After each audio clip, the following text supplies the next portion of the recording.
요즘 아침 지하철을 타면 다들 비슷한 표정을 짓고 있어요.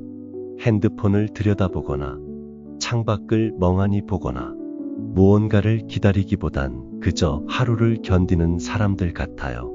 나도 그렇더라고요.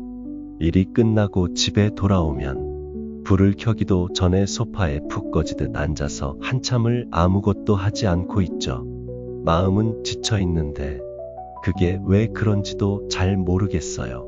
별일 없는 날인데도 마음이 축 처지고 사람들과 있을 때도 낯설고 혼자 있을 때는 이유 없이 공허하더라고요. 하루하루 열심히 살고는 있는데 이게 정말 내 삶이 맞는지 자꾸 의문이 들어요.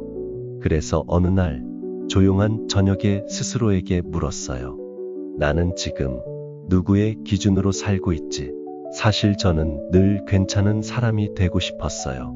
예의 바르게 말하고 분위기 맞춰 웃고 불편한 건 참아내고 그렇게 살아야 사람들이 좋아할 거라고 믿었거든요.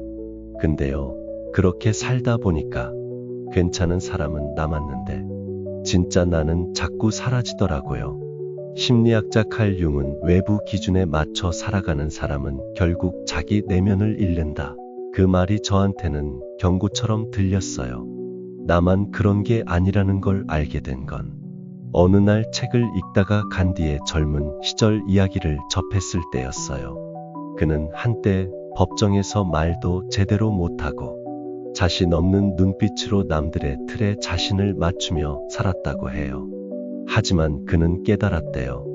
나는 유창하지 않아도 진실을 말할 수 있다.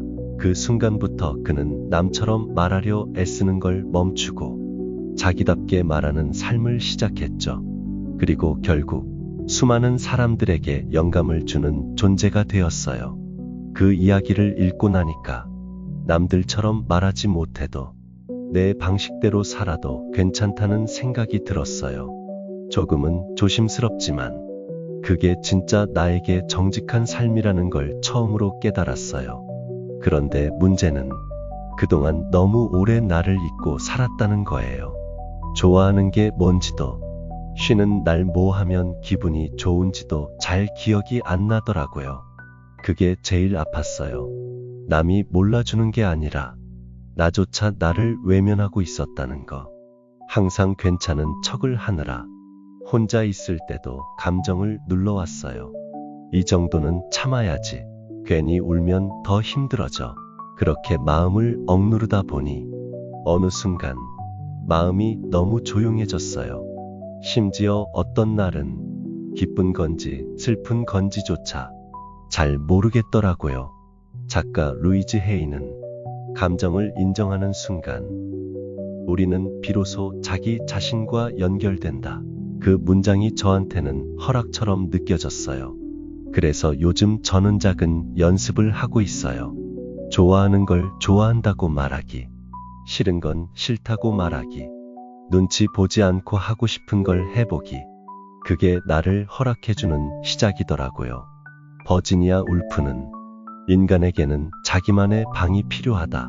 누군가에게 보이기 위한 공간이 아니라 내 감정이 숨 쉴 수 있는 방.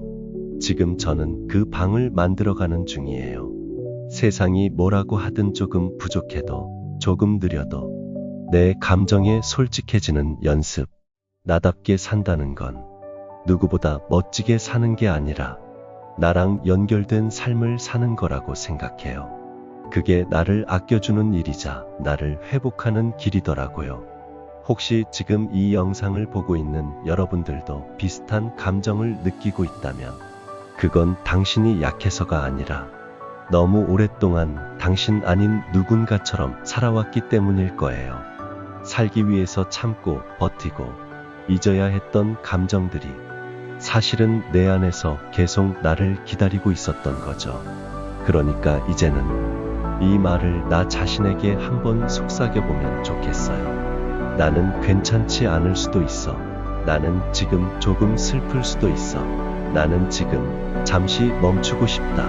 그 말을 허락하는 순간 조금씩 진짜 나에게 돌아갈 수 있더라고요. 김승호 작가는 말했어요. 세상을 이해하려 하기 전에 자기 자신부터 이해하라. 그 말이 저를 조금 더 편하게 해줬어요. 그래서 이렇게 말해보고 싶어요. 그냥 나도 나를 좀 아껴주고 싶어요. 진짜 나로 살아도 괜찮다고. 조금 서툴러도 괜찮다고. 당신이 당신답게 살아가는 것. 그건 세상에서 가장 용기 있는 일입니다. 오늘도 당신의 하루가 조금 더 당신답기를 바랍니다. 지금까지 나답게 살아보기 나답살이었습니다.